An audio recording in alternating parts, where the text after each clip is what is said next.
Is it the timing? Is it no? Yeah, I'm not sure. But so today, yeah, we're talking about, could Jesus have had alliances with Roman and Jewish leaders? And so, and we'll stick to just an hour and a half for sure. So this is like a two-part thing. And okay, so I'm just going to skip through this since you guys know that here. All right. So, all right. First of all, I don't know. This chart might be really hard to read, especially Devin, if you're on your cell phone, right? It's probably gonna be impossible for you to read. Let me actually. I can kind of try to explain a little bit about it. But basically, here's like a brief timeline of some rulers in Judea and Rome and the Galilee, actually. So I'll kind of explain it. I know it's like impossible to see from your small screen here, but so basically one place to start off is like Herod the Great. So Herod the Great here, he had a very good reign as the governor, or basically as the king of Judea, all the way from 40 BC to 4 BC. So I mean, this is a very impressive reign he had. And during this time, there was a lot of building in the area. So he really kind of increased a lot of building. He was appointed by Rome itself.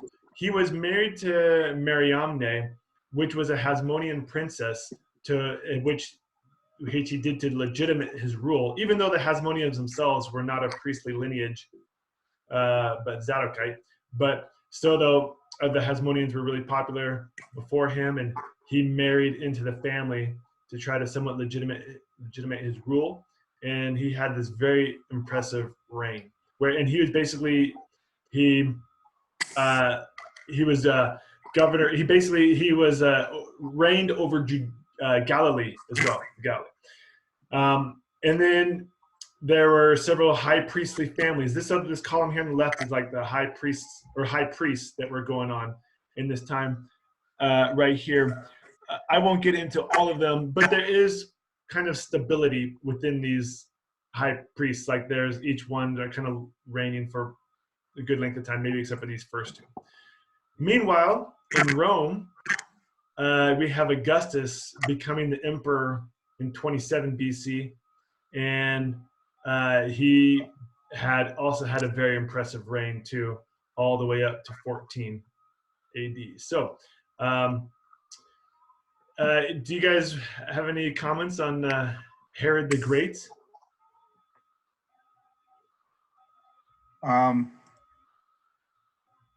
No, I just know that I'm trying to think. With Herod the Great, his father was Antipater, and he was I think the first one that got the contract, if you will, from Rome to be the ruler of Judea. You know, once the Hasmoneans were once they got the last Hasmonean out of there, which was what's his name? Hyrcanus. No, it was Hyrcanus. Hyrcanus II. And you remember those two brothers were fighting. That's kind of important, I think, is like yes. We're fighting. Pompey, the general Pompey in Rome saw this when he was in the region, and he's like, well, why don't we just take one side and kill off the other side?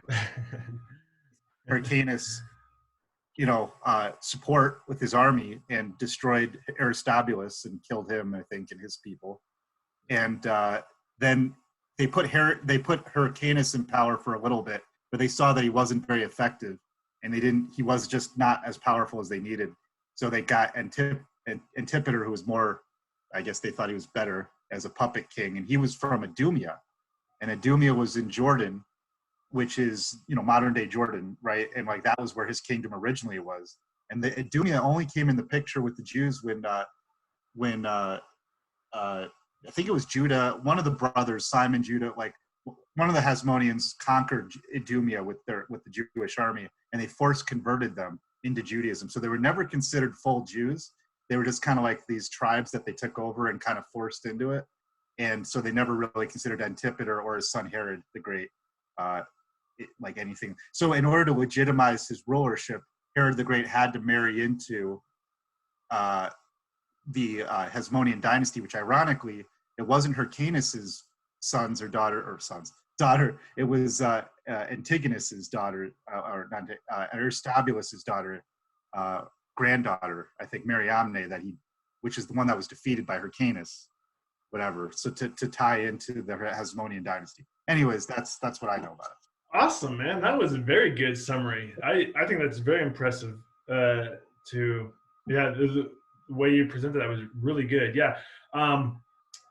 I should have included actually a little timeline in here about that transition between the Hasmoneans and the Herodians. And yeah, as you were talking, I actually pulled it up here on my screen here just to kind of follow what you were saying. And yeah, I think that everything that you were saying, I think is very accurate from my understanding as well too. Maybe one thing that I noticed here is that according to this information I have, Mariamne was actually the daughter of Salome Alexandra and Jonathan Alexandra, and that basically that she was the granddaughter of both Hyrcanus II and Aristobulus II.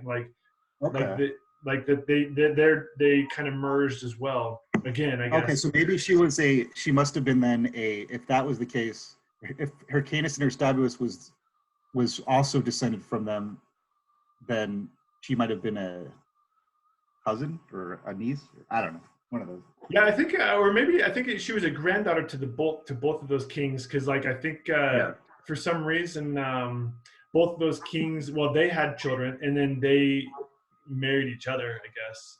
I don't know why. I don't know that part of it, but yeah, really good. Awesome. Okay, so then moving on, around the turn of the century or the millennium, we have Herod Archelaus, who was actually not a descendant of Mariamne. So although Herod the Great married into the Hasmoneans, Herod Archelaus was actually not not like a son or a child of Herod the Great. So he was actually not related to the Hasmoneans. And I think he was the child of Herod the Great. He was just not a child of Mariamne. Oh, okay. Yes, you're right. Yeah, thank you for clarifying that. You're right. You are right. Yes. Yeah. Like I think that the story behind that was he originally it was going to be the child of Mariamne and him, and then he saw that the people cried when he was wearing the priestly vestments, the son, and he's like, he got jealous and he killed him, and he killed Mariamne. And he regretted it. Supposedly he regretted it for the rest of his life or whatever, but he remarried or he had another wife or whatever, and then that was the one he had. So yeah, awesome. Yeah, really good. So he was disposed by the Romans, and at that point, let's see here. Well, okay, so then, by the way, too, when Herod the Great ended now there was like two separate governors over Judea and over Galilee.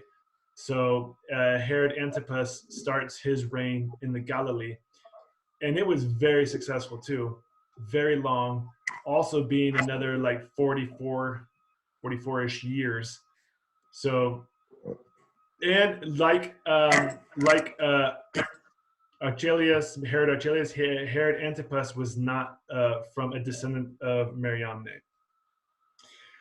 And okay, so meanwhile, in the high priests here, we have with Annas ben Seth in 6th AD, we have the beginning of a very lengthy, but not always continuous, reign of the high priesthood by Annas's family, where we have like several of his descendants, several of his children, including Joseph Caiaphas, being the high priest for a while.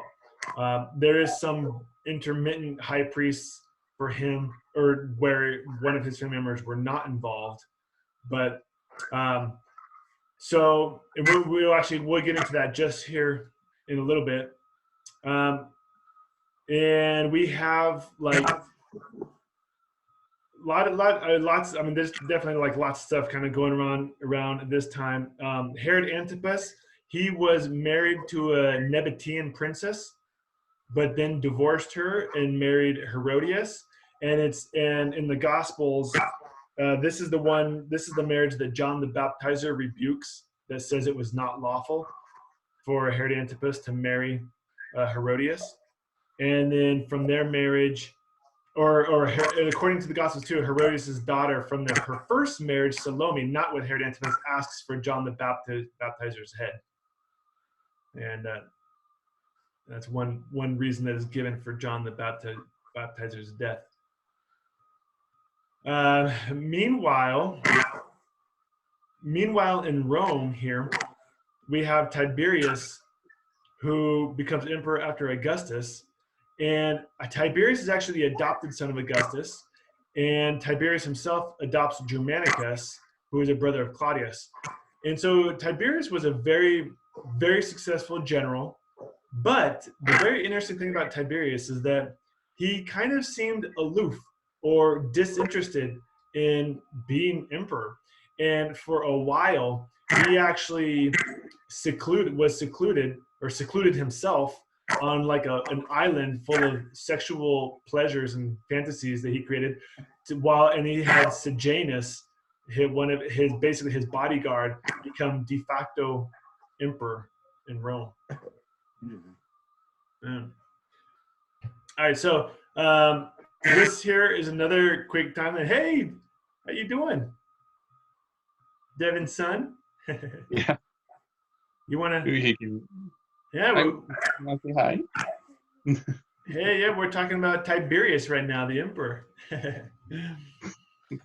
So one thing that's interesting about the Roman emperors is just all the adoptions they did. They adopted people, and so their family trees are very convoluted. They adopted people. They intermarried with their cousins and everything, and so it gets this picture here is not really easy to look at, but Augustus himself was adopted by Julius Caesar. Augustus adopted Tiberius. Tiberius adopted Germanicus, who was in line for the emperor, but he died.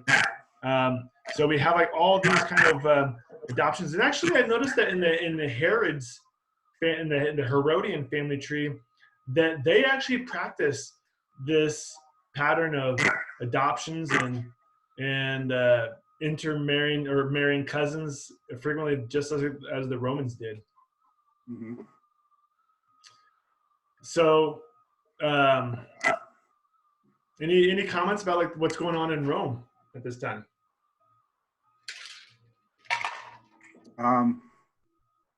No, it's just interesting how they're all seem like cousins, Right.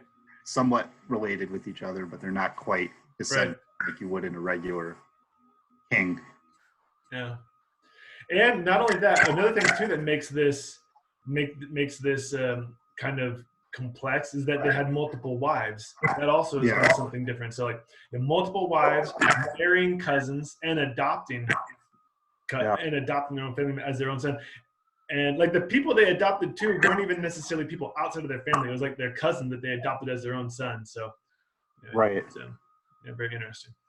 But what's interesting too, I think, in all of this is just how the Herodians were practicing the same thing.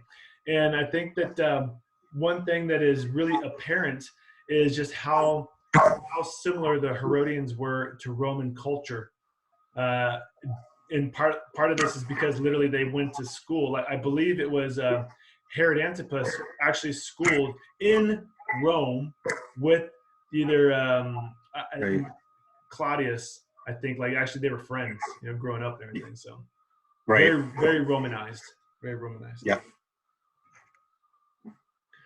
Okay, so so the purpose of our discussion here today is if like the relationship between Jesus and some of these leaders that we have in the high priesthood in Judea and in Galilee and even in Rome. And what we're starting here today is just with like Jesus's relationship with the high priesthood and the family of Caiaphas. So we're first going to do like a few, just kind of like who's who in history here, and say a few comments about them. So, Eric, do you want to read that one? Sure. He was a Jewish high priest who, according to the Gospels, organized a plot to kill Jesus. According to Josephus, Caiaphas was appointed in AD 18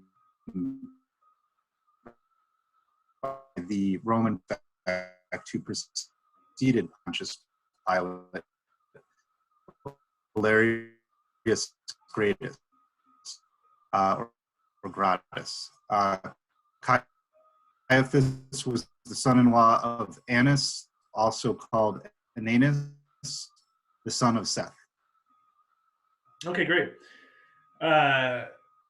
So, yeah, would you like to make any more comments about who Caiaphas was?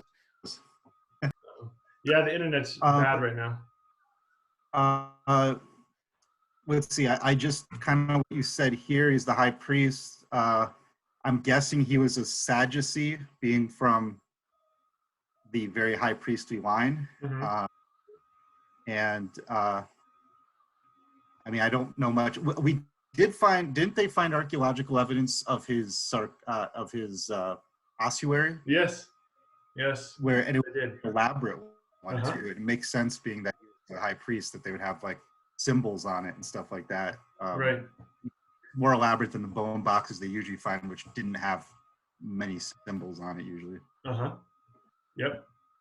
One thing that I think is interesting to point out is basically how Rome, though, is still kind of manipulating all of this. That, you know, it's not the Jews themselves that were electing their own high priests, but Rome was basically overseeing that process. Definitely. Which is also, I think, you know, like from the masses and the Pharisees probably, and Essenes definitely, like, it was considered corrupt. Right. Yep. Uh-huh. This is just not the right high priest that should be there. Rome shouldn't be appointing it, you know, etc. Yeah, totally. So the next one here is on Annas, son of Seth. Devin, actually, maybe it might be too hard for you to read on your cell phone these days or today. Should I go ahead and read this one, or?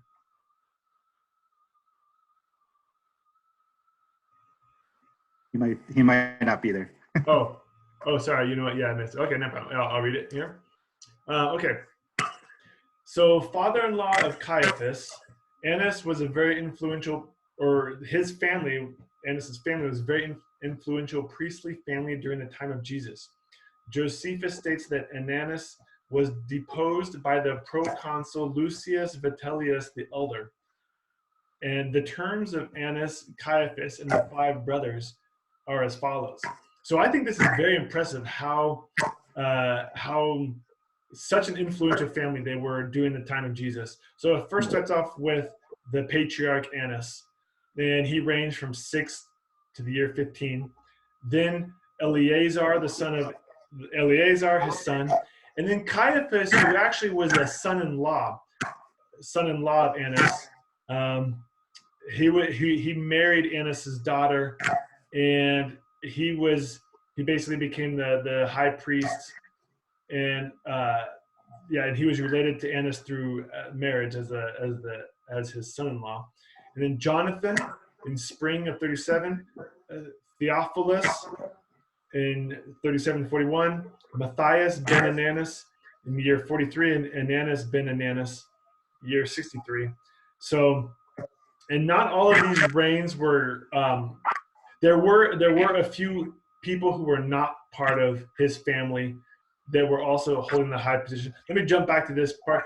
So I don't know if you can see this too well, but basically all the little items in green indicate a family member of Annas or Caiaphas, basically. So as you see, there were a few high priests who temporarily reigned in between some of them. but for the most part, this priestly family was very dominant in Judea, from around at least from 6 to 44, very dominant. Did you realize that they had so many representatives in the high priesthood, Eric? I think I did at one point. Okay, yeah, that's cool, great. Yeah, it's interesting how they're all like related in the same lineage and all that. Yeah.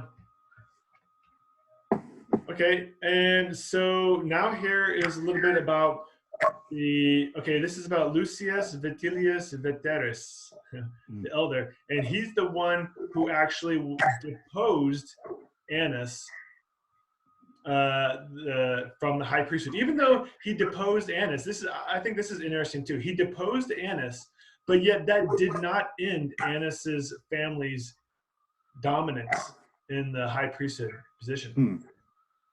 So, okay, go ahead. You want to read it? Yeah. Very well respected. Under Emperor Tiberius, he was consul in the following year, and in the following year, governor of Syria in 35. He deposed Pontius Pilate in 36 after complaints from the people in Samaria. He supported Emperor Caligula and was a favorite of Emperor Claudius's wife, Valeria Messalina. During Claudius's reign, he was consul again twice and governed Rome while the emperor was absent on his invasion of Britain. Around the time that Claudius married Agrippina the Younger in 47, 48, and 49, Vitellius served as a censor. Josephus in his Antiquities of the Jews records that he wrote Tiberius to request that the Jewish high priestly robe be allowed back under Jewish control, and this request was granted. So, interesting. He deposed Pontius Pilate. So he was the guy after Pilate, essentially? Oh, yes. So, well, let me go back to this. No, I don't believe so. He was not the guy. Yeah. Okay, so. Oh, governor. So, okay, so basically, let me switch back here and forth here. Okay. Okay, so my understanding of this is no, he deposed the Pontius Pilate, but he did not take the new role. He's basically someone who is kind of overseen, above the role of the governor of Judea. He's kind of working in between, I guess, the Roman emperors and above Pontius Pilate. So he deposes Pontius Pilate, and I assume that he's the one who installs Marcellius. Gotcha. Okay. Yeah. Interesting. Yeah. And so basically, so he's a very well respected. He seems to be sympathetic to the Jews in he doesn't want riots. Yeah, well that's true. That's a really Pax Romana, right? You know, like not that he necessarily really cared about the Jews per se, but more about the Pax Romana. And the Sumerian thing is interesting. Did you ever hear that story behind that? Like, I think like Pontius Pilate killed like thousands of Sumerians in a when they were rebelling against something. Yeah. Yep. Yeah. And like, that was, that did not go over favorably. That did not go well for Pontius Pilate. Yeah. That was the end to his reign. So what's interesting too is that it seems then, if I understand this information correctly, that so this proconsul Lucius Vitellius, the elder, he deposed Annas from the high priesthood in 15, and later he deposed Pontius Pilate in 36. So he had at least two very direct impacts and decisions on like how basically Judea was being ruled. Yeah. Interesting. Okay, the next one we're going to look at is Valerius Gratus. And okay, so Roman prefect of Judea province under Tiberius from 15 to 26 AD. He succeeded Annaeus Rufus and was replaced by Pontius Pilate. So this is someone who was in, so this is maybe a position underneath the one we were just looking at. This is the actual position of governor, basically, of Judea, or prefect. So he served as prefect before Pontius Pilate. Then Pilate served after him, starting in 26 AD. So the government of Gratus is chiefly remarkable for the frequent changes he made in the appointment of the high priesthood. He disposed Annas and substituted Ishmael ben Phabus, then Eleazar, son of Arianus, then Simon, son of Camath, and lastly Joseph Caiaphas, the son-in-law of Annas. So it looks like he was really changing things around. Just to look back on the timeline here. So here's his rule right here as the governor of Judea, prefect. During this time, at least in the beginning of his reign, he was switching a lot of these guys around here. Yeah. Yeah, interesting. Okay. So now actually we're gonna get into something that we've kind of like talked a little bit about before, but haven't really kind of examined the texts directly asking this question. But now we're gonna ask this question really, like, does James's execution reveal a family feud? So first of all, actually, before we even get to James, I guess, so this is the next text here that we'll look at is a text from the Gospels, from the Gospel of John, that suggests Annas's and Caiaphas's family's involvement in the execution of Jesus. So, Eric, do you want to read that? Sure. John 18:12. So the band of soldiers and their captain and the officers of the Jews arrested Jesus and bound him. First, they led him to Annas, for he was the father-in-law of Caiaphas, who was high priest that year. It was Caiaphas who had advised the Jews that it would be expedient that one man should die for the people. The high priest then questioned Jesus about his disciples and his teaching. Jesus answered him, I have spoken openly to the world. I have always taught in synagogues and in this temple where all Jews come together. I have said nothing in secret. Why do you ask me? Ask those who have heard me what I said to them. They know what I said. When he had said these things, one of the officers standing by struck Jesus with his hand, saying, is that how you're going to, well, I would say it. Is that how you answer the high priest? Jesus answered him, if what I said is wrong, bear witness about the wrong. But if what I said is right, why do you strike me? Annas then sent him bound to Caiaphas, the high priest. So here in the story, we have both Annas and Caiaphas working together. And and maybe people might not be aware of this, but basically like that close family connection. So we have, I think this is just an interesting text just as it talks about both Annas and Caiaphas together. So I mean, here we have like maybe the beginning of the evidence that it was a family affair, families against families. Huh, okay. Okay, there's another, this is basically about Jesus's execution again, not James's yet. Another story from the Gospels. Devin, do you want to read, or is it too hard on your phone? Oh, I guess maybe you're not here anymore. Okay. All right, Matthew 26. Then those who seized Jesus led him to Caiaphas, the high priest. Sorry, come back. Oh, yeah, no problem. No problem. No, I was just going to see if you just wanted to read, or if it was even impossible from yourself. Yeah. No, I can read this. This is fine. Okay. All right. Does James's execution reveal a family feud? Yeah, So and actually, I realize this title here. We're still right now talking about Jesus's execution, not James's. This is okay. Yeah, go ahead. Cool. All right. So for Matthew 26:57, then those who had seized Jesus led him to Caiaphas, the high priest, where the scribes and the elders had gathered. And Peter was following him at a distance as far as the courtyard of the high priest. And going inside, he sat with the guards to see the end. Now the chief priests and the whole council were seeking false testimony against Jesus, that they might put him to death. But they found none. Though many false witnesses came forward, at least 2 came forward, and said, this man said, I am able to destroy the temple of God and rebuild it in 3 days. And the high priest stood up and said, "Have you no answer to make? What is it that these men testify against you?" But Jesus remained silent, and the high priest said to him, "I adjure you by the living God, tell us if you are the Christ, the Son of God." And Jesus said to him, "You have said so, but I tell you from now on that you will see the Son of Man seated at the right hand of power and coming on the clouds of heaven." Then the high priest tore his robes and said, "He has uttered blasphemies. What further witnesses do we need?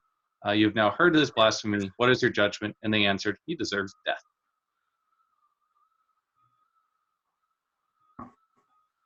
It's so interesting. Like that whole thing is interesting to me. Just like what, because we got the Son of Man. Yep. Oh, and we got, Christ, Son of God, whatever. All those things in there.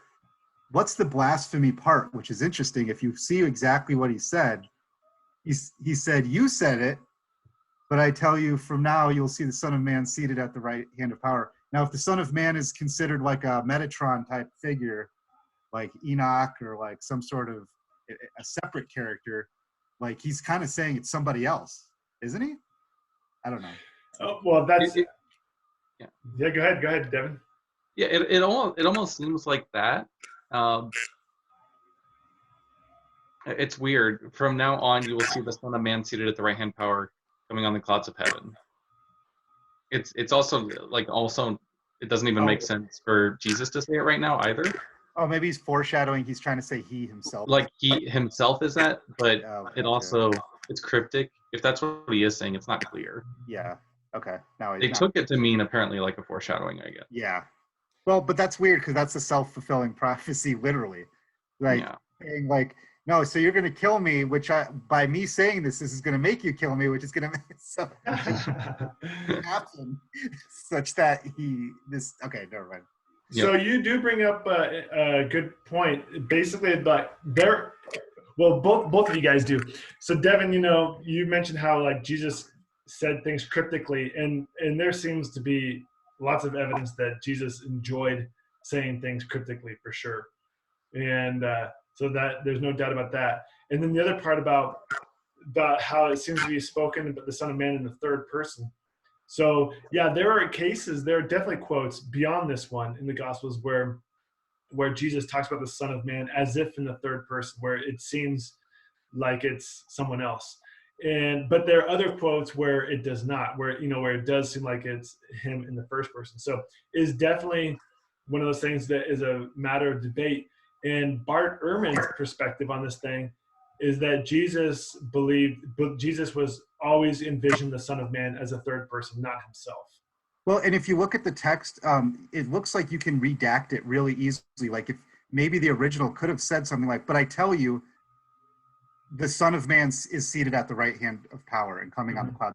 But without the "from now on you will see," that sounds like something that you could put in there to make it like, we got to make Jesus equivocated, not a third person. So you can see how it could be tweaked easily too. I feel like if I were to tweak it, I would. If I really wanted that to be the case, I don't know. I might do a little more. I don't know. Well, so you have said so, but I tell you something like, "I'll tell you, the Son of Man is seated at the right hand of power and coming on the clouds of heaven." Like he's giving a warning of what's going to happen. Like there is going to be a Son of Man, and he's there. But the way it says "from now on you will see," that sounds like it might be something like he is the one. You know what I mean? Or it could still be a third person thing anyways, even with that sentence right there. But one thing that I think too is kind of interesting is that like this is the thing that's going to kick it off. It's still not me. It's still not me though. Right.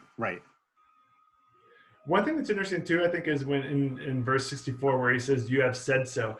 I wonder if like it was common for Jesus to, instead of saying that I'm the Messiah, or I'm the Christ, whatever, or even I'm the Son of God, which I believe he meant that in a Davidic, kingly, messianic way. But I wonder if that was kind of like Jesus's kind of response to that. Like when people asked you, "Are you the Messiah?" He would kind of say, "Hey, you said that, not me." Yeah, right. No, that's right, for sure. But hey, I didn't say it. You said it. Hey. Right. Like that could be like literally like that could maybe have been part of his tactic where it's kind of saying like, where he wouldn't say this directly, but he also wouldn't deny it too. But kind of the whole kind of cryptic thing. People are saying, that I'm Right. I've heard some things. Right. Yes. Yeah. You may have heard in the rumor mill that that I'm the Messiah. I'm not going to deny that, but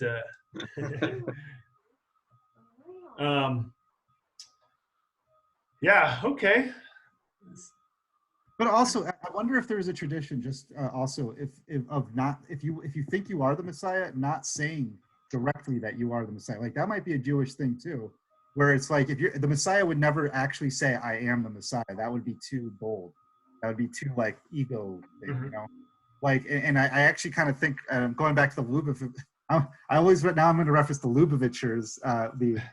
There's a sect, a very small sect of those Chabad that believe that Rabbi Schneerson is actually the Messiah and he's dead. Yeah. And so I'm just wondering, like during his lifetime, there was all these signs and indications they claim that he did, like, or he said stuff that was very much kind of saying like, I am the Messiah without actually saying I am. Yeah. If someone would ask him like, well, are you the Messiah? Like he might not say like, no, yes, I am. He'll just like say, well, yeah, you said, like it seems like it, doesn't it? Like, so it's kind of like that might be a tradition. Yeah, it might be a tradition. Yes, I think that's a very good hypothesis. So, just giving you some there. What about or he's taking his cue from the Gospels, right? Or maybe he's secretly reading Matthew and he's like, "Ooh, that's a good one." Right? Yeah, that's true. Though again, maybe that tradition is just reinforced because maybe it's common. Maybe they just realized that all messianic claimants were, or most of them would kind of use that way of like not denying but not affirming strategy or something. And if we wanted and like Jesus, remember we had a theory that maybe Jesus really did think it was going to happen like when he was alive. So like if you think it's going to happen when you're alive and if you're not quite sure it is going to happen, you're not going to say it outright in case it doesn't happen. Right. Like like he's there. Yeah, like in a certain sense, like they almost have like a little bit of a humility, I guess, in their own approach, right? Like, So I was trying to think of something outside of Jewish tradition. The thing that I came up with was just Julius Caesar, and how he tried to both play himself up and downplay himself. Like if you tried to ask him more directly, he would deny things more directly, but all the visual stuff would try to make him into something far more amazing. Right. And maybe that's a good strategy. Maybe this is actually what a smart politician does. Yeah. Is on the one hand, when people kind of like trying to challenge him directly, which may be interpreted as like a threat, they just downplay it, but yet they're subtly building up all this imagery in kind of passive aggressive ways to show their power. Yeah. So it could just be a thing of this time that's how you're supposed to play the game. Yeah. Another thing too that is very controversial between I guess maybe the religious scholars and the non-religious is Jesus's prophecy of saying that I am able to destroy the temple of God and to rebuild it in 3 days. For me, I'd be curious to know like if there's any sort of evidence of this kind of thought existing maybe in the Enochic or any other like Jewish Second Temple Jewish tradition where the temple would be destroyed in 3 days and rebuilt or something. Like I don't know enough about that. Do you know anything? Yeah, is there anything else in the Gospels about that charge? I believe yes. So I believe this is not the only one. What else is there? This is I could look actually pretty quickly. Let's see here.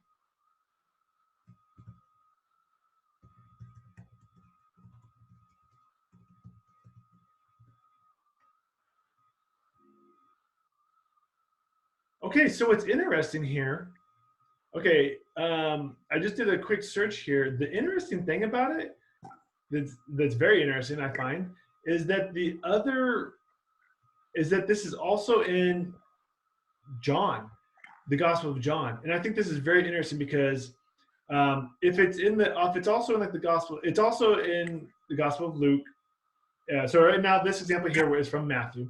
It's also in Luke, which to me, that doesn't mean anything really, because all that means is that this was probably circulating in the Q tradition. And so that's why it's both in Matthew and in Luke, but not in Mark, because that's usually what explains, or the way that usually explains that is that, like, probably in the Q tradition, this story was circulating that Jesus said that he would destroy the temple and build it in 3 days. And that's why it's in both. But what's interesting, I think, is that this is also in John 2:19, because that is a little bit harder to explain. Some people still might say John was written, real late, and that maybe they would say that maybe he got this idea from the Gospels. But I personally believe in an earlier dating of John than a later one. So I don't know if that explanation really satisfies me. I think kind of more like maybe there was like some thought going on. So hey, I'll read to you the in fact where the Gospel of John has it is he has this during Jesus's cleansing of the temple. So let me read this here. Actually, I can even, let me just put it on the screen here. Hold on one second so we can all see it. I guess here, let's see. John 2 ESV.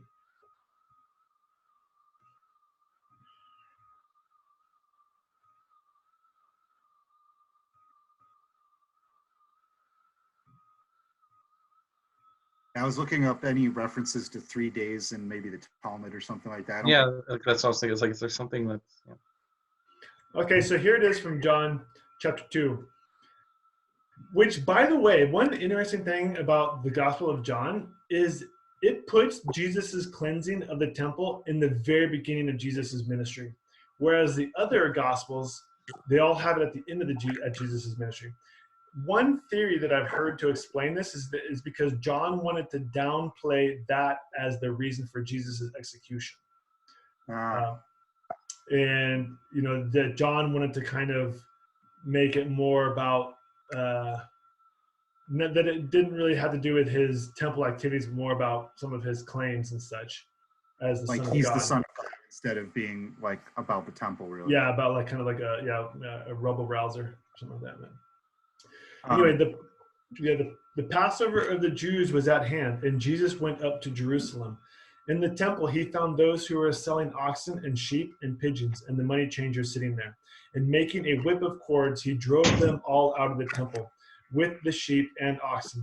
And he poured out the coins of the money changers and overturned their tables. And he told those who sold the pigeons, "Take these things away. Do not make my Father's house a house of trade." His disciples remembered that it was written, "Zeal for your house will consume me." So the Jews said to him, "What sign do you show us for doing these things?" Jesus answered them, "Destroy this temple, and in 3 days I will raise it up." The Jews then said, "It has taken 46 years to build this temple, and will you raise it up in 3 days?" But he was speaking about the temple of his body. When therefore he has raised from the dead, his disciples when therefore he was raised from the dead, his disciples remembered that he had spoken this, and they believed the scripture and the word that Jesus had spoken. So it's in a different context a little bit. In John, the context for making this prophecy is during the temple cleansing.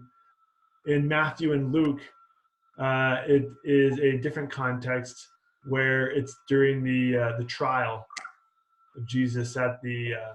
Does it come up any earlier in Matthew and Luke, or is it just that charge and that's it? It's like it comes out of nowhere. Yes, actually, in Matthew it does occur twice. It also occurs here in Luke. In Luke, it occurs twice. So we looked at the one from chapter 24, I believe. The other one it does is in Luke 18. Let's see the context of that. And that would be verse 33. Okay.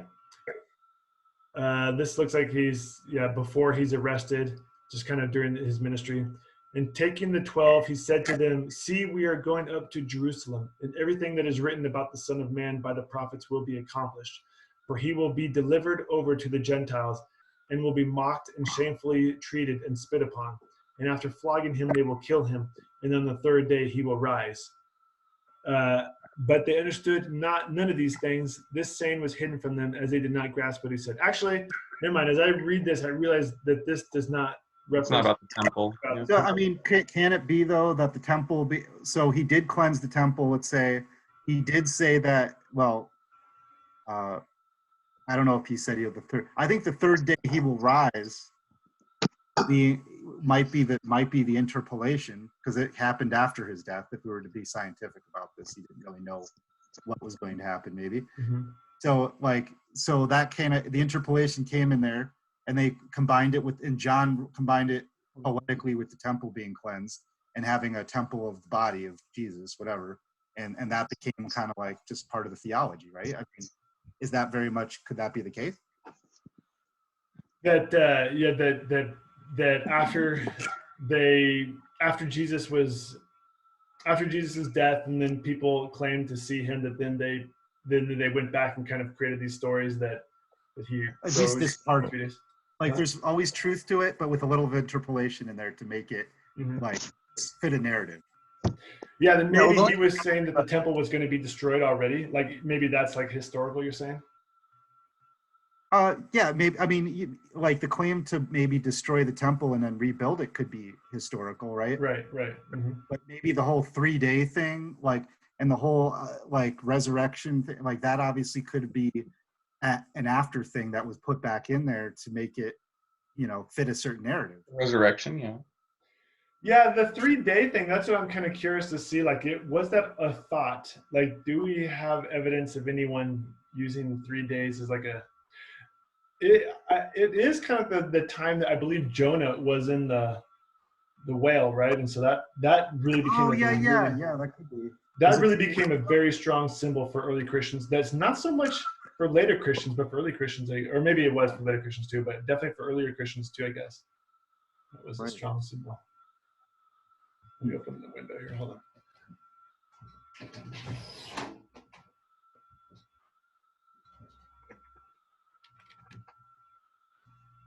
Can you hear me still? Yeah. Okay, good. Okay. So, all right, moving on here.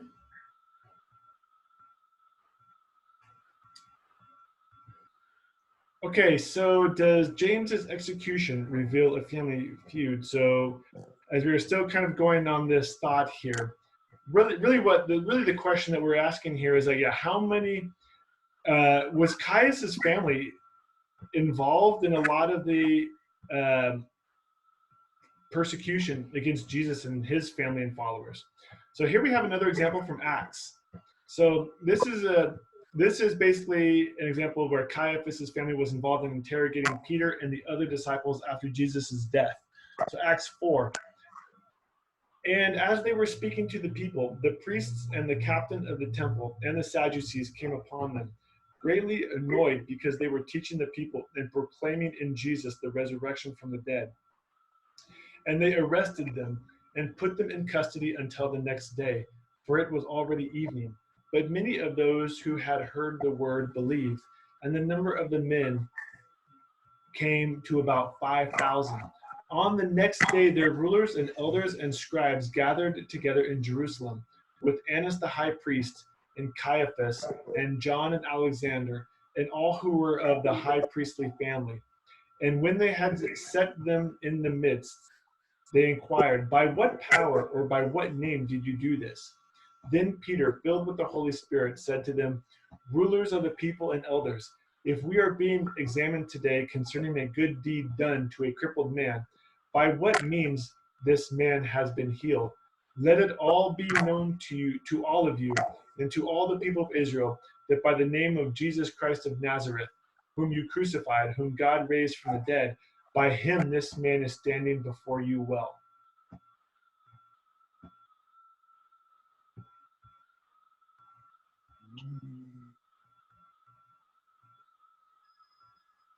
So one thing interesting here Well, a few things that I found interesting is, let's see, that again, like how, like it's all like these high priest, like the whole family is kind of like against them. We have Annas, the patriarch, Caiaphas, his son-in-law, who, and by this time, Annas was no longer the official high priest, but it seems like he's still involved in, like, I don't know if he's meddling in the high priestly. Still, maybe he's like the father, the patriarch that meddles in like their sons' rules. But so he's still involved. Caiaphas is involved. And then Annas had a son named Jonathan, and this is maybe this is the exact son of Annas as well. And Alexander, I don't know who this Alexander is. It's possible that it's Eleazar. Annas did have a son named Eleazar, but I don't know. Think about it. Eleazar kind of would be, if your Jewish name is Eleazar, your Greek name, if you're going to have a Greek name, would probably be Alexander. Yeah. Pretty well with that. Yeah, it's possible. It's possible. If that's true, then basically we have 4 guys all related to Annas' family. Annas himself, Caiaphas, John, Annas' son, and possibly Eleazar, Alexander, Annas' other son. So it's possible. It's very interesting here that Acts goes into detail here to tell us that it was basically a high priestly family who was basically out to get not just Jesus, but Peter and his other disciples too. Yeah. Okay. All right, now here's where we get into some Josephus as well. So, Eric, would you like to read this one? Okay. Does James's execution reveal a family feud? Could the relationship between the families, the house of Caiaphas and the house of Jesus, be described as a feud?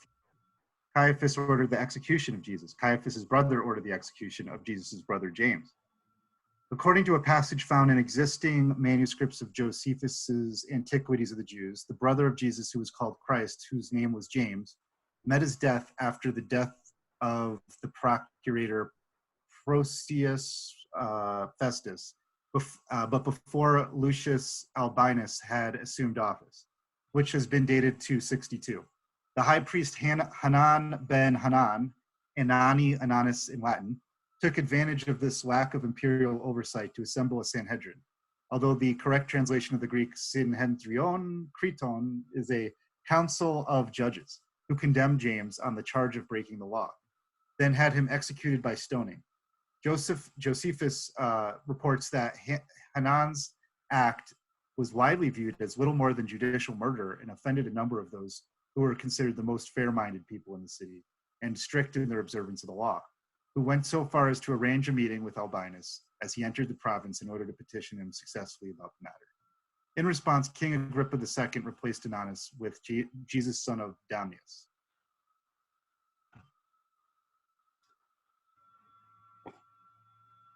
So, Hanan bin Hanan, the way it's translated here in this English text, is actually Annas bin Annas, or Ananus bin Ananus. I mean, there's several different ways I guess this gets translated, but or Anani Ananus in Latin. But basically, what we have here, this is Annas's son, and his name is also Annas. So Annas the patriarch. We have Annas the patriarch. Then we have Annas' son, whose also name is Annas, or Hanan bin Hanan, as is translated right here. It's the same family. So basically, we have Caiaphas' family murdering or executing, assassinating Jesus and James, and perhaps even were persecuting Peter and the disciples as well. So we have, it's very, I think there's lots of evidence from different sources, the Gospels and out of the Gospels. Let me back up too real quick, go back to the slide, but just to kind of show you where we're at here. At the very bottom of this, we have, I don't know if you can read it, but we have Annas. We have one of the last of Annas' family was Annas bin Annas to rule. And, oh, in fact, actually, you know what? Never mind. It's not even a screenshot. I don't even have, it went beyond the screenshot. I didn't have enough room for that one. So, but basically, Annas, let me go back to this slide here real quick, because this is one of the show. So here we have Annas. This is the patriarch. He was the high priest from 6 to 15. And he was disposed of by a Roman, Lucius Vitellius the elder, but later other of his family members served as high priest. Here we have Caiaphas. During this time, Jesus was executed. And then maybe during the time that Acts was written, maybe the story comes from the time when Jonathan was technically serving as the high priest, and both Annas and Caiaphas were meddling in Jonathan's affairs. And then several decades later, in the year 63, actually there's a gap. So notice the reign of Matthias, it was only 1 year in the year 43. Then there's a 20-year gap, but Annas is able to get one of his family members back in the high priest position 20 years later. Annas ben Annas. And but this, it was during a very brief change of guard in Rome, and so he took this opportunity to kill James. And basically he did that though just to kill James, and he sacrificed his family's legacy, his family's dynasty as the high priesthood. None of Caiaphas's family members would ever again be able to return to the high priest position. But for Annas ben Annas, when he got into power, he immediately killed James, and he lost power. So in other words, it meant enough for Annas to kill James that I guess maybe it was all worth it. Like maybe that's how much his family hated Jesus's family. Yeah, I know. It does look like some sort of feud going on, and vengeance or something, you know. Right. Definitely some sort of looks like animosity towards them. Yes, I think so. I think there's a lot of evidence for this. What do you think, Devin, in that one? Do you think there's enough evidence there to prove that, or?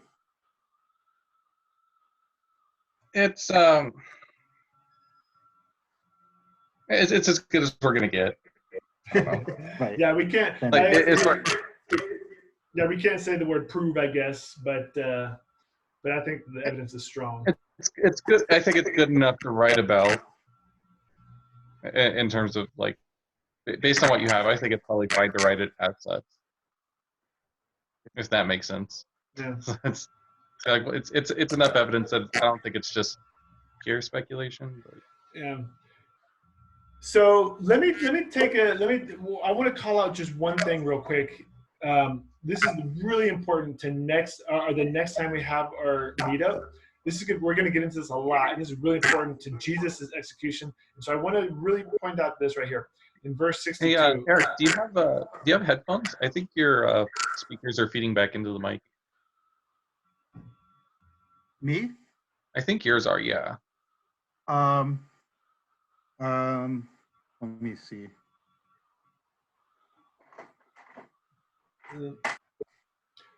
So I don't know. It wasn't too bad. I mean, I heard it. I can hear Ryan's echo on mine. So the problem with these headphones is they don't seem to be working. Oh. Okay. So it's hard for me to. I can't get them online. I don't know. That's okay. Yeah, no problem. It's not too bad. I mean, I hear it a little bit, but it's not too bad. Okay. You want me to mute? I'll mute myself. How about that? Well, yeah, we can see if that works. Okay, so there's something really important I want to just really mention, because this is going to become a really critical part of our part 2 series of this.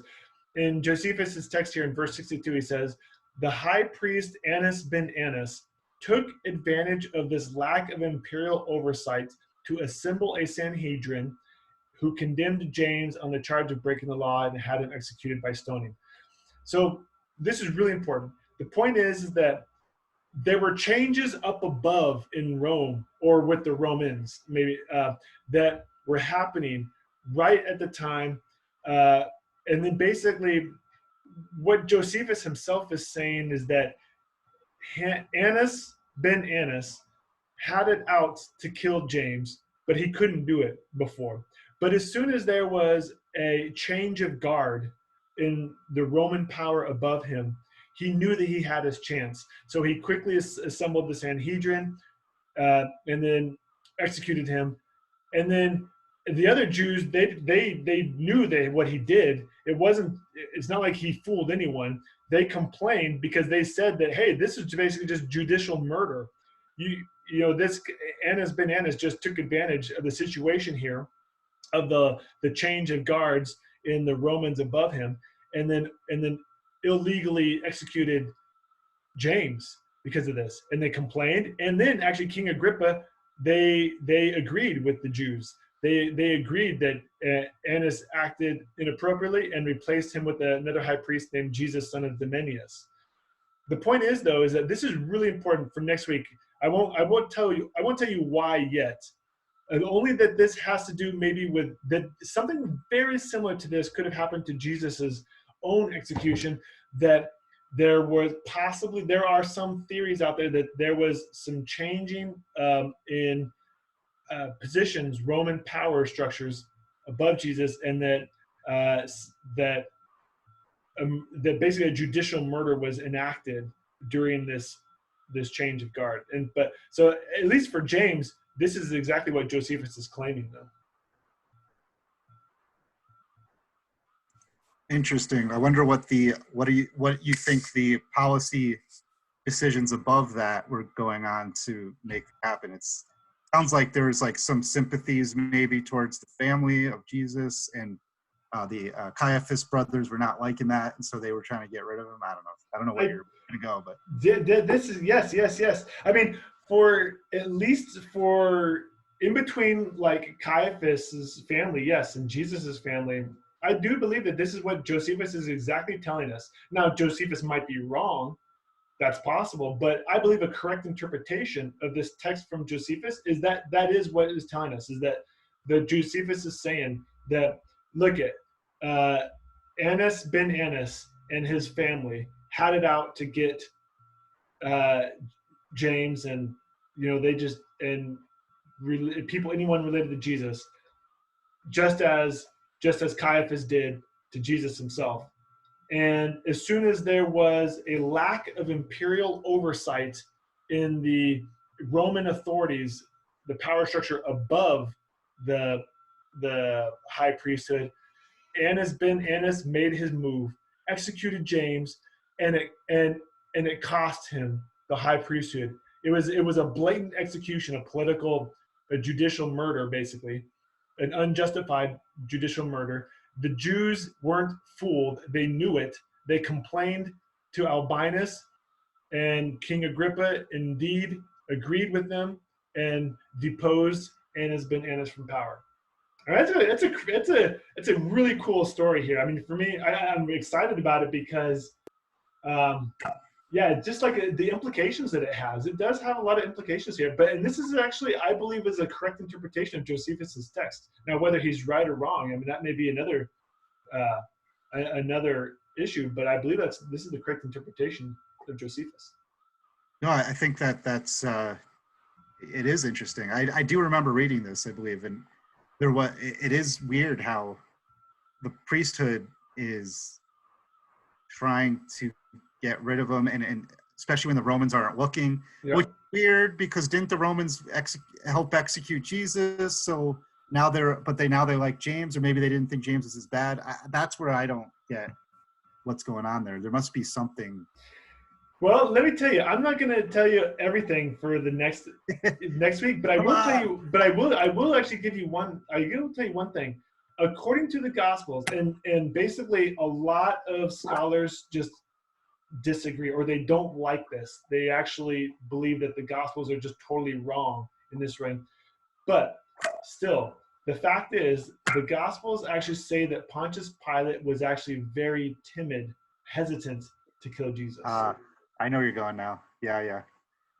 And then a lot of scholars think that, this is actually ridiculous. Like this must be, they were just trying to make the Gospels look good, or like make the Romans, make Christians look like they weren't a threat to Rome and all this stuff.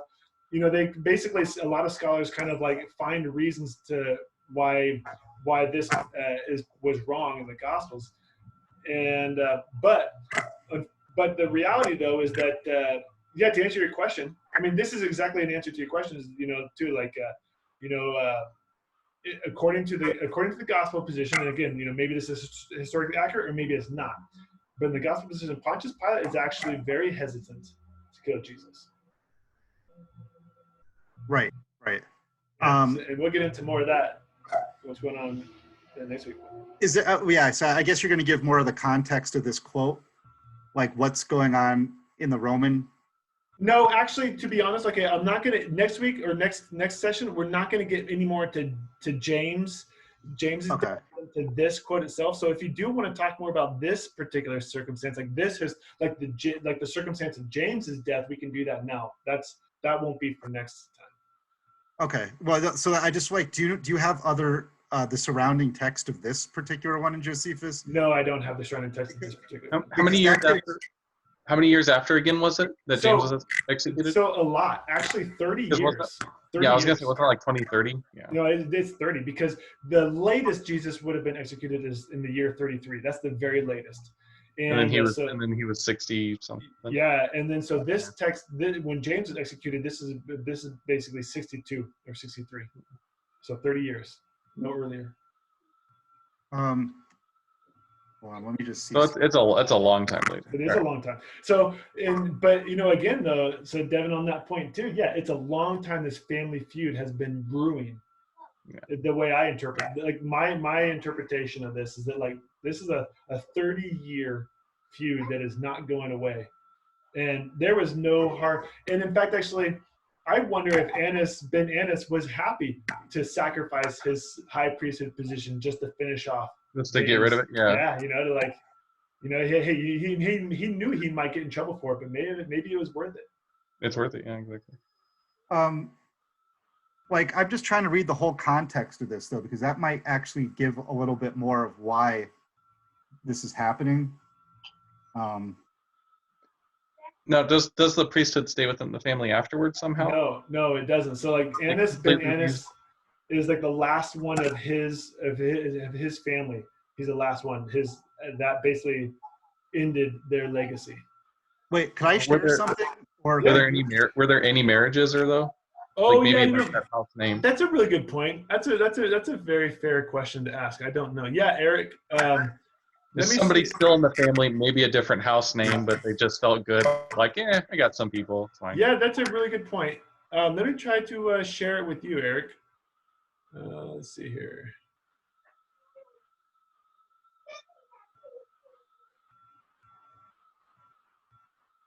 Actually, can you do it now, Eric? Are you able? Does it give you the option to? I wonder if you could. I might have to make you host, and then you can. Yeah, I think or presenter probably.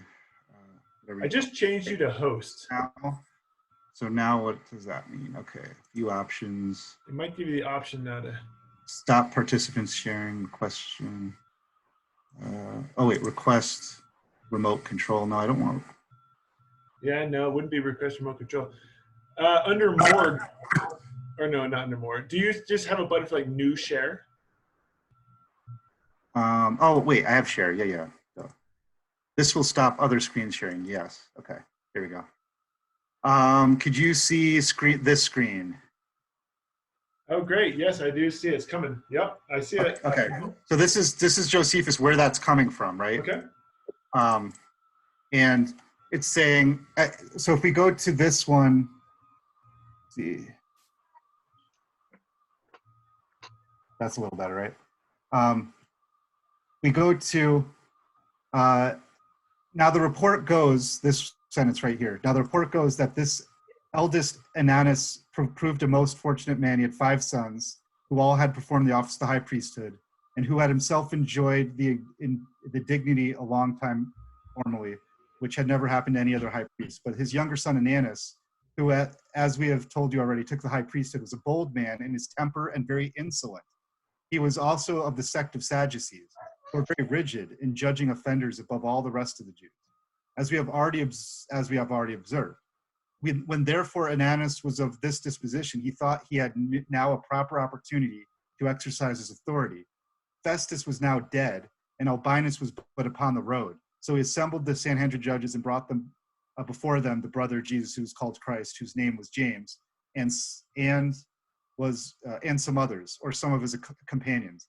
And when he had formed an accusation against them as breakers of the law, he delivered them to be stoned. But as for those who seemed the most equitable of the citizens, and as such were the most uneasy at the breach of the laws, they disliked what was done. They also sent to the king Agrippa, desiring him to send to Annas that he should act so no more, for that what he had already done was not to be justified. Nay, some of them went also to meet Albinus as he was upon his journey from Alexandria, and informed him that it was not lawful for Annas to assemble a Sanhedrin without his consent. Whereupon Albinus complied with what they said and wrote in anger to Annas and threatened that he would bring him to punishment for what he had done. On which account King Agrippa took the high priesthood from him when he had ruled but 3 months, and made Jesus the son of Damius high priest. So there you go. That's kind of saying,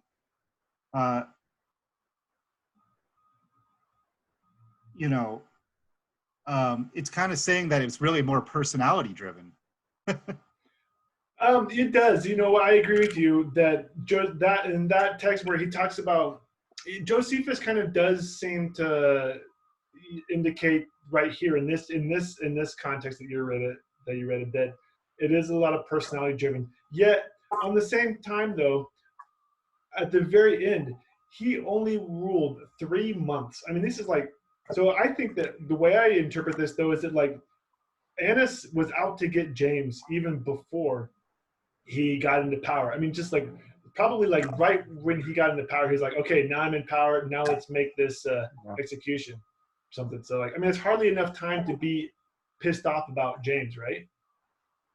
Like he had to have wanted to kill James before he even got into power. Yeah. It's like, it's kind of out of nowhere. Like, why all of a sudden is he targeting this guy? Yeah. Yeah. As soon as he's in power, he's going after him. Yeah. And it's also the one thing we always have to keep in mind with some of the stuff as we read different accounts. I mean, it could be being characterized as one way, but the person could just be wrong who's writing it. It's okay. I mean, Josephus could just be wrong that it is personality. Yeah, that's true too. Yeah, I think that that it's possible that like Eric, maybe like the it's kind of a personality thing. But I don't know, it's like the same record in Josephus. He kind of is indicating both. Maybe it's a little bit personality, but also kind of maybe it was like a something. I don't know.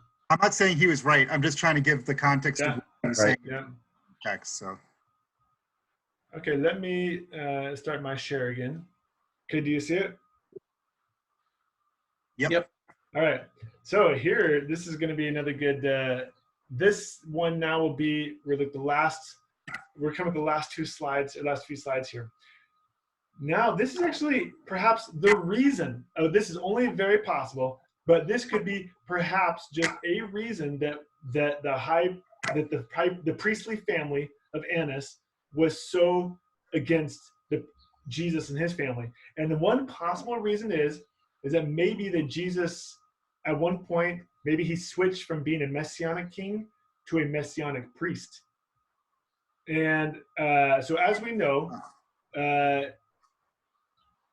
actually, Devin, I think maybe, or whose turn is it?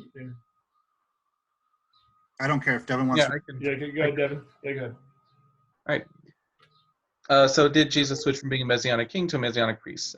During Jesus' lifetime, some Jews were expecting not one, but 2 messiahs. The idea of only one apocalyptic messiah became solidified after the time of Jesus.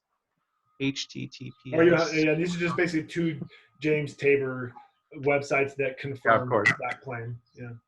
Right. Oh, by the way, let me say one thing. This quote here is from James Tabor, so that's what that is.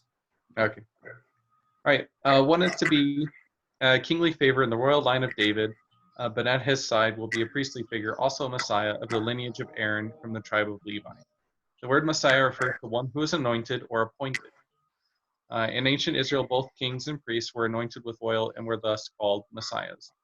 The verb meshach means to smear with oil, and Mashiach or Messiah in English is one who is smeared or anointed, as we say in English.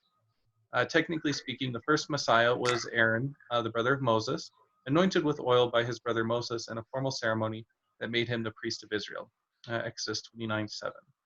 The first anointed king was Saul, anointed with oil by the prophet Samuel, which is in 1 Samuel 10:11.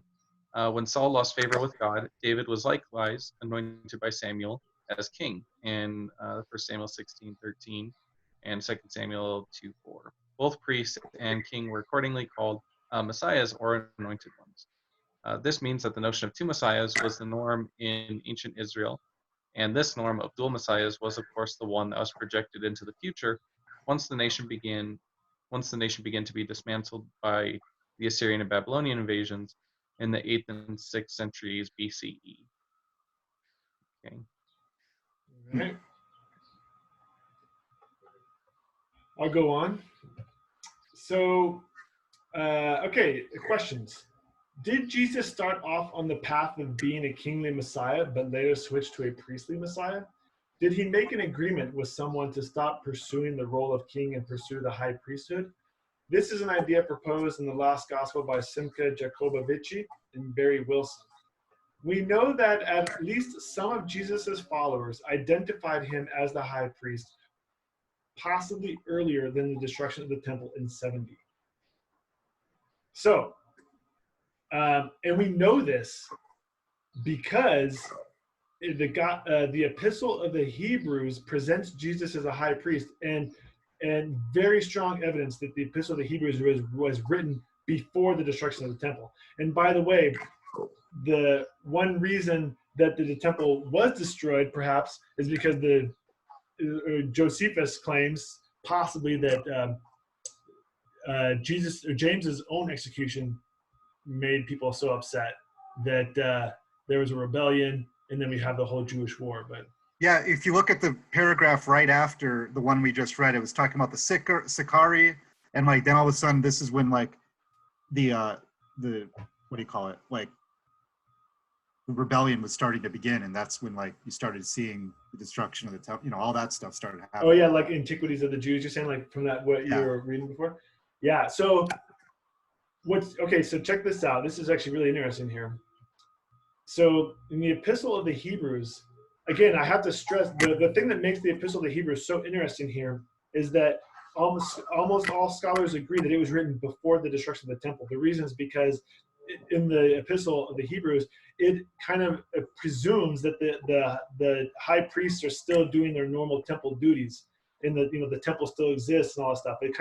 It just kind of assumes that, like and so, but here we have this pre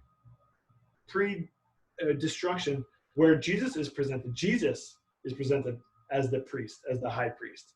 And so, like, imagine if Annas ben Annas was in power. He was the high priest, and they were writing this epistle, Hebrews, is being circulated that Annas's family is not the high priest. Jesus is the high priest. Imagine, like, now we can see, here's the motive. Like, it's very easy, like, to piece this all together. So, all right. Hebrews 5, 1-10. For every high priest chosen from among men is appointed to act on behalf of men in relation to God, to offer gifts and sacrifices for sins. He can deal gently with the ignorant and wayward, since he himself is beset with weakness. Because of this, he is obligated to offer a sacrifice for his own sins, just as he does for those of the people. And no one takes his honor for himself, but only when called by God, just as Aaron was. So also Christ did not exalt himself to be made a high priest, but was appointed by him who said to him, "You are my son, today I have begotten you." As he says also in another place, "You are a priest forever, after the order of Melchizedek." In the days of his flesh, Jesus offered up prayers and supplications with loud cries and tears to him who was able to save him from death. And he was heard because of his reverence. Although he was a son, he learned obedience through what he suffered. And being made perfect, he became the source of eternal salvation to all who obey him, being designated by God a high priest after the order of Melchizedek. I mean, it's interesting, right? I mean, Christ doesn't exalt himself to be made high priest, but was appointed by, and then the person who says that is God when talking about David. It's just an interesting Christology with it, because again, if Christ is God, that God's the one who said that.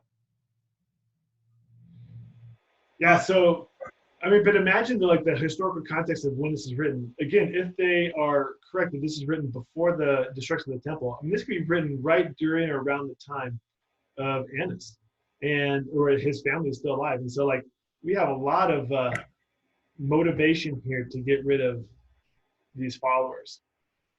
What's weird is like Jesus has to be either one or the other, you would think, because the lineage of David is a separate lineage than the Kohanes and the high priests and the priesthood. Yeah, that's a good point, Eric. And you know, in the two genealogies that we found in Matthew and Luke, you know, they both trace the linealogy through David, but yet at the same time, there was definitely, here we have evidence of at least some Christians arguing that Jesus was the high priest in the order of Melchizedek. But you can't be, the problem is you can't be one, like if the priesthood comes from the father, right? Or if the lineage comes from paternal, patrilineage, whatever, yep. Have that both. But here's the thing about it though, like maybe by this time though, look, we already have the Hasmoneans totally usurped that idea. Basically, like, you know, before the Hasmoneans, yeah, maybe the Jews felt pretty strongly about it. But then once the Hasmoneans came along and they said, no, we're both the kings and the high priests, F you all. You know, true. Kind of, yeah, that's true. It depends on how strongly they identified as king versus just ruler. And you know what I'm saying? Could you hear me? Or am I? Yes, I can. Yeah. Like it just depends on how strongly they identified as a king versus a ruler. Like king really means you're from David's line. Ruler just means I'm just overseeing this. And if they did call themselves king, then that's okay. Then you have a point. And also, but they are Levites. They might not be Kohanes, but remember Levites are lower order priests. So they could technically say, well, we are in the priesthood family-ish, like even though it's not in the high priest, like in the upper, you know what I mean? Like, yeah. So they could kind of make the claim for priest, but they can't really do it for king, for sure. Yeah, but it's also more direct because it's basically saying that Jesus didn't do it, God did. Yeah, that's true. Maybe that's something maybe that's one of their claims is that Jesus didn't do it. He was appointed by him who said to him, "You're my son; today I've begotten you." Now that is what God said to David way back, but that's a good point. Like in verse 5 here, God did it. Yeah, in verse 5 here, the author is trying to say very clearly. So also Christ did not exalt himself to be made a high priest, but it was designated by God. So that's an interesting one. So that would be definitely, there would be like double, the priesthood that's already in there would dislike him for A, not even being a part of the family, right? Trying to claim the high priesthood, and B, that it comes from a different source than that your authority, you can just willy-nilly say, well, I'm the priest, you're not. Like, can't come from so that's interesting. Yeah. The only part I'm unclear of in terms of like how it's worded. So I'm reading it as God is doing the direct appointing here, but was appointed by him who said to him. Now, is that just a replay on the words as far as like what was said to David? Or is that a claim to try to say like he's a part of David's line? Yeah, so basically something very common in Second Temple Judaism, and this is not exclusive to just Christians. It was actually common in Second Temple Judaism by the Essenes and the Dead Sea and the Qumran sect as well. But they would read scripture, and they would interpret themselves. They would see themselves in it. So yes, like they would not deny that this quote here is from the Psalms, that it's God speaking to David, "You are my son, today I've begotten you." Like that is like the context in which it came, but yet they would also read it, they would reread it as being relevant and applicable like right now, that then it's God speaking to Jesus. Even though the original text was God speaking to David, now it's God speaking to Jesus. Yeah, so that would be one way. The other way is that he's somehow a part of David's line. And that they're trying to read into it as though, I don't know.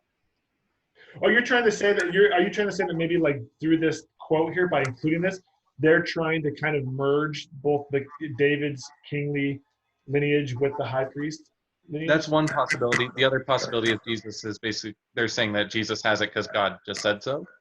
or that they're trying to tie it back to David. The part that I don't get right here is appointed by him who said to him, who's the him?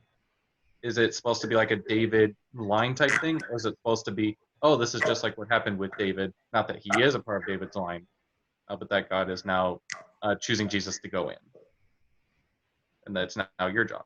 Well, just on a tangent, not a tangent, but like the idea that maybe Jesus was trying to be the king Messiah, and maybe James was trying to be the priestly Messiah. Yeah, because right. Mm-hmm. Just trying to give you that idea, because maybe they wanted to establish, like you said this before, Ryan, like that you thought there maybe it was a family tie thing going on, where like Jesus was trying to set himself up as a king, and James was trying to set James up as the priest. As the priest, okay. Makes sense. And we do know that according to Josephus, James spent a lot of time in the temple on his knees, so that they called him camel knees or whatever, because he was just spent so much time there. Right? So I see that basically Jesus and his family, although they originally came from Galilee, it seems that they never really left Jerusalem. They settled there permanently. And so imagine for 30 years, they're running things in Jerusalem. They're running their movement in Jerusalem, spending lots of time in the temple. This is interesting, because they're not far away. It's not the high priest in Jerusalem, maybe they're doing their business, and Jesus and his followers were just staying in Galilee, far away. No, actually, that's not the case. The case is that they're intermingling. Imagine this conflict for 30 years of the priestly family, the legitimate priestly family or whatever, the current priestly family, versus Jesus and his priestly family, if we could even call it that or something. Or that they really weren't in Galilee really much at all, and it's a way to kind of have a bit of a wilderness thing where it kind of ties you into a Moses type thing where it's pastoral, but really they were just city folk anyways. Oh, that's a really good point. That maybe they were always I never really thought about that. But you're saying maybe the whole Galilee thing is kind of more kind of isn't really as prominent or as historical maybe as it needs to be or something. Yeah, it's more just if you're going to have somebody in this position, they better be from somewhere more rural and more connected to animals and stuff like that. Yeah. Whereas like Moses, before he takes the role, he has to do his stuff with shepherding, right? Before he gets his call, and that's interesting. And if Jesus is going to be in this position, he has to have that background too beforehand. Yeah, and Joseph too, being just a shepherd. Yeah. That's interesting, huh? I hadn't thought about that, but that's an interesting one. I'm done, Mom. Okay, so I promised it would be only an hour and a half. So we have just one more slide here, and then that's it. This is also from the Gospel of John now, and where it's what is known by scholars today is called the high priestly prayer. Although it doesn't say the word high priest in this, that even in the Gospel of John, Jesus is presented as praying a prayer that is like what a high priest would pray. So this is another interesting evidence that we have that at least some Christians were considering Jesus as doing high priestly roles. So let's see, who just read that last one? I think you did. Okay, Eric, you want to do this? Devin did. I don't remember. Or, okay, so do you want me to read it or Devin? Either way. Okay. I'll read it. Whatever. Or Devin, do you want to read it? Maybe. No, you can go ahead. Okay. Did Jesus switch from Messianic King to Messianic Priest? The Gospel of John records what is known as the high priestly prayer. John 17:17. When Jesus had spoken these words, he lifted up his eyes to heaven and said, Father, the hour has come. Glorify your Son, that the Son may glorify you. Since you have given him authority over all flesh to give eternal life to all whom you have given him. But now I am coming to you, and these things I speak to the world, that they may have my joy fulfilled in themselves. I have given them your word, and the world has hated them because they are not of the world, just as I am not of the world. I do not ask that you take them out of the world, but that you keep them from the evil one. They are not of the world, just as I am not of the world. Sanctify them in the truth. Your word is truth. As you sent me into the world, so I have sent them into the world. And for their sake, I consecrate myself that they also may be sanctified in truth. So we have just kind of like words that kind of sound like priestly words, like consecrate Yeah. and stuff, and like sanctify. And so, although this doesn't say specifically the word priestly in it, or priest in it, like it's just like another bit of evidence that that some people were imagining him as that. So I think this is really interesting, like to consider the evidence now that the Caiaphas' family was involved in the execution of Jesus and the execution of James and the persecution of Peter and the apostles, and that James, that we know from Josephus, was spent so much time in the temple that he even became famous within the temple. That this whole James and his followers and family were indeed very much connected with the Jerusalem temple and not Galilee anymore. And now we have two very specific texts, independent texts that I would argue that claims that presents Jesus as a messianic priest. I mean, I think it would be pretty easy to make the case. It doesn't prove anything, and I wouldn't go that far. But I think it's pretty lots of evidence to suggest that. I have one question about the form of the prayer. Yeah. So it says that when he has spoken these words, he lifted his eyes up to heaven. Now, as far as etiquette goes, is this something that only priests would do? Because I know for the most part, it's like head bowed in prayer, not necessarily that they're lifting their head up for it. Yeah, I don't know. Not sure about that one. Yeah, I don't know. There might be, like priests look up when like maybe the sacrifice is happening and like they're seeing. Right. Yeah, that's what I'm trying to ask. Because I'm trying to think about, is there any precedent for, okay, if you're just a common everyday Jew, are you supposed to be lifting your head up to heaven to pray or not? I think they do actually. Well, not a common Jew, but a high priest would, I think.